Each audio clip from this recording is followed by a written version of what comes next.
السلام عليكم احلى متابعين. النهارده عايزين نعمل كبده اسكندراني، وعشان اعمل كبده اسكندراني اعمل اول حاجه جبت كبد وقوانص كده وقطعتهم. انا هعملها بالكبد والقوانص، الطريقه هي نفس التكنيك بتاع الكبده بس انا هعملها بالكبد والقوانص.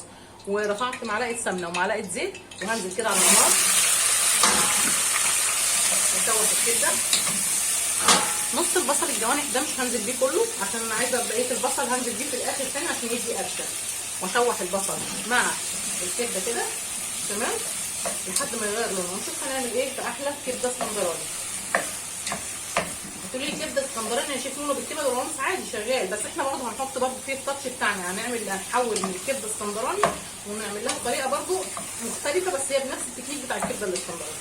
يغير لون البصل كده شوحته كده ويغير لونه، ونشوف هنحط ايه تاني بعد ما يغير لون الكبده والبصله هي كده اتغيرت.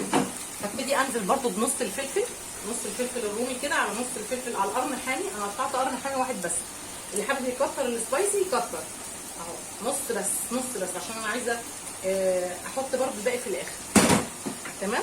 واديله تقليبه كده معايا، وابتدي انزل بالطماطم المكعبات وبرضه هديلها تقليبه.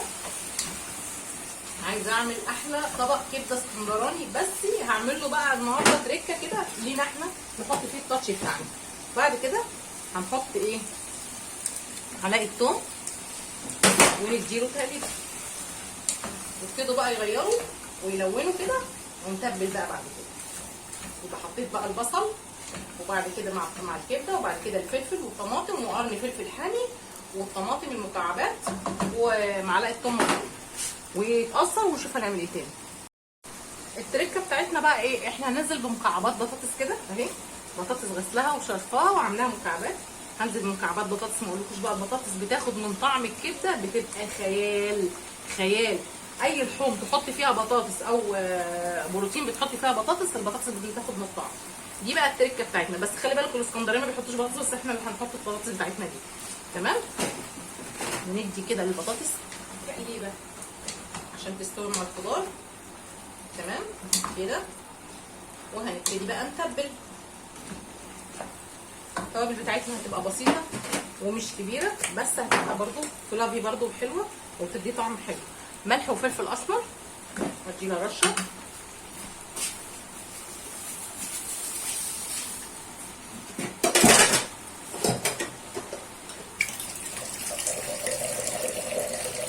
نص معلقه توابل 7 بهارات معايا، وابتدي اقلب كده. كده اقلب المعلقه دي عشان خاطر الحاجات دي تتقص الاول كده تمام. واهم حاجه بقى الكبده الاسكندراني بتتقص بتبقى ايه؟ بتتقص على فكره من الغسال، غسلها كويس قوي. هرجع الخضار الحاجه بتاعتها تمام.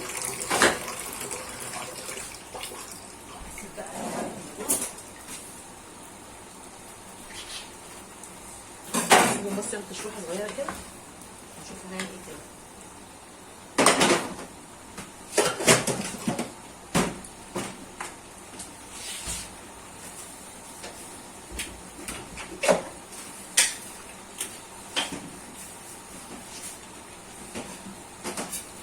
عصره ليمونه اسكندرانيه بيعملوه بالليمون والخل، بس البطاطس دي بتاعتنا احنا بقى، التركه دي بتاعتنا احنا، اللي حابب ما يحطهاش ما يحطهاش. وعصره ليمونه كمان اهي كويسه محترمه عشان بنخليها مززه. بيسموه حباش، الكلام ده بيسموه اسكندرانيه حباش معايا. ومعلقه خل اهو، خلي يا شيف نونو في البطاطس قصدي في الكبده اهو زي ما انت شايفه كده اهو. وادي له تقليبه الله ادى ريحه جميله جدا وهميه. وبعد كده هندي بس ايه يعني سيكه ميه سيكه كده عشان البطاطس تستوي سيكه مش كتير، حاجه بسيطه تاخد غلوتها بقى. وبعد كده لما تتقصر بالبطاطس هننزل بالفلفل والبصل بعد ما تاخد غلوتها، عشان انا عايزه الفلفل والبصل يبقى ليهم قرش اه. هديله تقليبه وياخد سوا كده ويتقصروا مع بعضهم، والبطاطس تبتدي تستوى، هي ما بتاخدش وقت. ونغطي عليه كده كده، ننزل بالبصل بقيه البصل وبقيه الفلفل الرومي. شايفين بقى البطاطس كده بدات تدخل في السوا هي والكبده والخضار. هننزل بقى بقيه الخضار اللي احنا قلنا عليه. ادي فلفل حامي اهو زي ما انتم شايفين، وفلفل رومي وبصل جوانح. هنبتدي بقى ننزل بقيه البصل الجوانح والحاجات دي عشان يديله قرشه مش طبيعيه بعد في السلق. تمام، هسيبه كده ومش مفيش 10 دقايق وهنقفل لحد ما الميه تنشف خالص. بس هي الميه باين عليها انا زودتها شويه لان حطيت ميه بسيط قوي مش قوي. الظاهر الميه البطاطس كده ايه يعني ايه كان فيها محتوى ميه كتير من البطاطس دي.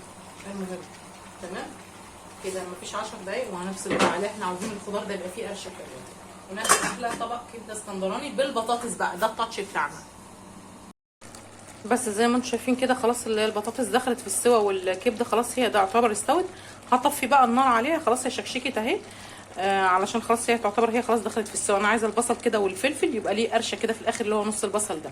وكده ناكل احلى وصفه النهارده كبده اسكندراني بس التاتش بتاعنا هو البطاطس. خلاص بقى غرفنا كده احلى طبق كبده اسكندراني بالبطاطس. قلنا التاتش بتاعنا هو البطاطس. هو اللي عايز يعملها اسكندراني على ابوه يحط زيت، ما يحطش بقى سمنه ده زي ما حطينا زيت على سمنه ميكس كده، وما يحطش البطاطس. يبقى كده طبق كبده اسكندراني اصلي، لكن احنا بدا التاتش بتاعنا هو البطاطس. يلا اتفضلوا معانا احلى طبق كبده اسكندراني النهارده. وده كان فيديو النهارده كبده اسكندراني بس بالبطاطس.